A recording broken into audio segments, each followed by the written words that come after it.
The woman in the designer suit stood in front of his food truck at midnight, tears streaming down her face, and whispered something that made his hands freeze over the grill. "I don't have a husband," she said, her voice breaking. "Can I have a date with you?" This wasn't a romantic advance. This was a plea from someone drowning, and what happened next would change everything for both of them. If stories like this touch your heart, you're in the right place. Subscribe to Sage Stories, where we share real moments of human kindness that remind us what truly matters. Hit that like button and tell us in the comments about a time when a stranger's kindness changed your perspective. Now let me tell you how a chance encounter at a food truck became something neither of them expected. Marcus Williams had been running his late-night taco truck in downtown Seattle for 3 years. Single father to 7-year-old Emma, he'd started the business after his wife passed away from cancer.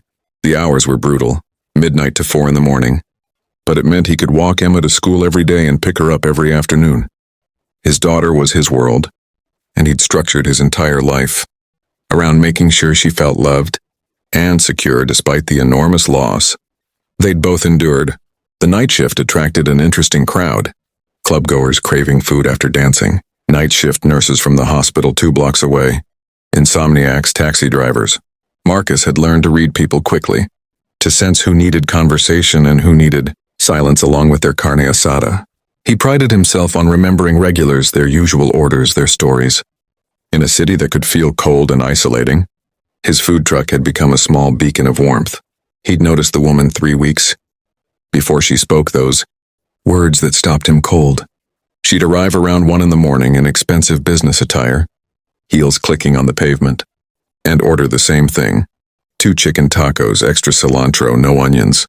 She'd eat standing at the small counter attached to his truck, checking her phone constantly, her jaw tight with stress. She never made conversation beyond her order. Marcus respected that. Some people needed space, but each week she looked more exhausted. The designer clothes hung a little looser. The shadows under her eyes deepened. Her hands trembled slightly when she paid. Marcus noticed because noticing people was part of who he was. His late wife used to tease him about it. How he'd come home with stories about strangers he'd met. How he saw the humanity in everyone. That particular night, the woman arrived later than usual. Close to 2 in the morning. When she approached the truck, Marcus could see she'd been crying. Mascara smudged beneath her eyes. Her hair, usually pulled back in a perfect bun, was disheveled. She opened her mouth to order, and instead she just stood there, tears spilling down her cheeks. Marcus grabbed a napkin and handed it to her. "Hey," he said gently. "You okay?" She shook her head, unable to speak. Then after a long moment, those words tumbled out. "I don't have a husband. Can I have a date with you?" Marcus blinked, confused. Before he could respond, she continued, her words rushing out in a torrent. "I'm sorry. That sounds insane. I'm not asking you on a date. I was at this business dinner tonight. High-stakes investors, and one of them asked about my personal life, asked if I had a husband, kids. When I said no, he said maybe that's why I'm so aggressive in negotiations. Said I don't understand compromise because I've never had to consider anyone else's needs." She laughed, a broken sound. I smiled. I acted like it was nothing. "And then I came here because I didn't want to go home to my empty apartment. And I realized he's probably right. I have no one. My company is everything. I work 90-hour weeks. I haven't been on an actual date in 2 years. I don't even know what it feels like to have someone care if I come home at night. So I'm standing at a food truck at 2 in the morning asking a stranger for dating advice because I literally have no one else to ask." Marcus turned off his grill. The street was empty except for them. He stepped out of the truck and gestured to the small table and chairs he kept nearby for customers. "Sit down," he said. "Let me make you something." She hesitated, then sank into a chair as if her legs couldn't hold her anymore. Marcus went back to the truck and prepared food. Not her usual order, but something special.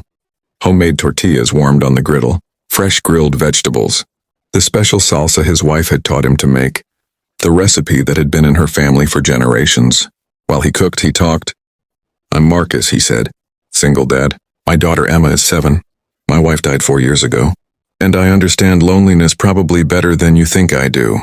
He brought the food to her along with 2 cups of the cinnamon-spiced hot chocolate he made for the coffee cart next door to share with their late-night customers. He sat down across from her. "What's your name?" he asked. "Victoria," she said quietly. "I'm CEO of a tech startup. We're about to go public. Everyone thinks I have everything figured out." For the next hour they talked. Victoria told him about building her company from nothing, about the investors who dismissed her until she proved them wrong, with sheer determination and brilliant ideas, about how success had come with a price she hadn't anticipated, the isolation of being at the top, the constant pressure, the way her entire identity had become wrapped up in the company. She confessed she couldn't remember the last time she'd had a real conversation with someone who wasn't an employee or investor or competitor. Marcus told her about Emma, about the fear of raising a daughter alone, about the grief that still caught him off guard, about choosing this unconventional schedule so he could be present for school drop-offs and pickups, for homework help and bedtime stories, about how terrifying and beautiful it was to be someone's entire world. "You asked me for dating advice," Marcus said finally. "I don't think that's really what you need. I think you need to remember what it feels like to be human, to connect with people not because it serves a business purpose, but just because connection itself is valuable." Victoria wiped her eyes. "I don't even know how to do that anymore." "Start small," Marcus said. "Come back tomorrow night, same time. Not as a customer, as a person. Help me serve food for an hour. Talk to the people who come by. Listen to their stories. No agenda, no networking. Just human connection." She stared at him. "Why would you offer that to a complete stranger?" "Because 3 years ago, when I was drowning in grief and didn't know how to keep going, a stranger at the hospital where my wife died sat with me for 2 hours. She was a janitor on her break. She had no obligation to help me, but she did. She told me that the way we survive hard things is by remembering we're not alone in this world, by choosing connection over isolation." Victoria came back the next night, and the night after that. She showed up in jeans and a sweater, her hair down, and Marcus taught her to assemble tacos. She was terrible at it at first, laughing at her clumsy attempts. But she talked to customers. She heard about their lives, their struggles, their small victories. A nurse celebrating the end of a double shift. A college student stressed about exams. A taxi driver worried about his sick mother. Something shifted in Victoria over those weeks. The tightness in her face eased. She smiled more. She told Marcus about decisions she was making differently at work, how she was restructuring her schedule to include actual lunch breaks, how she'd started really listening in meetings instead of just waiting for her turn to talk. One night she brought Emma a gift, a coding kit for kids. "I hope this is okay," she said nervously. Marcus mentioned she's interested in how computers work. Marcus introduced them, and watching his daughter's eyes light up as Victoria patiently explained how to make a simple program was a moment that made his heart swell. Emma, who'd been so shy around new people since her mother's death, was asking questions, giggling at Victoria's silly jokes. When Emma went to bed, Marcus told Victoria, "You're good with her." "I forgot that I actually like people," Victoria admitted. "I forgot that success means nothing if you're experiencing it completely alone." The night Victoria's company went public, she didn't celebrate with investors at some expensive restaurant. She came to the food truck with champagne and fancy chocolates to share with whoever stopped by. She served tacos alongside Marcus, telling every customer who congratulated her that the real victory wasn't the stock price but remembering what mattered. 6 months after that first midnight conversation, Victoria restructured her entire executive team to promote work-life balance. She started a mentorship program pairing successful professionals with people struggling with isolation and burnout. She met someone, a kind librarian she encountered at one of Emma's school events, and started dating slowly, carefully with intention. Marcus's food truck became more than a place to grab late-night food. It became a gathering spot, a community. Victoria still came by, sometimes to help, sometimes just to talk, always bringing that same vulnerability and openness that had started everything. Here's what Marcus and Victoria both learned. Kindness isn't always about grand gestures. Sometimes it's about seeing someone in pain and choosing to sit with them instead of walking away. It's about offering connection when someone has forgotten how to ask for it. It's about remembering that success and achievement mean nothing if we're too isolated to share them with anyone who actually cares about us as humans, not just what we can achieve. Victoria's question that midnight wasn't really about dating advice. It was a desperate plea from someone who'd lost herself in achievement and forgotten that being human means needing other humans.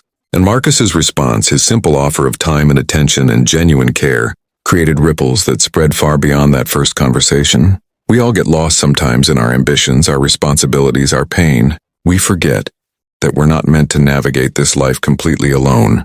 But there are Marcuses in this world, people who notice when we're struggling and offer kindness without expecting anything in return. And sometimes we get to be that person for someone else. That's the kind of success that actually transforms lives. That's the kind of achievement worth celebrating. If someone's kindness pulled you back from the edge when you needed it most, share that story in the comments. Remind us all that connection and compassion are the things that truly matter, because you never know who needs to hear it.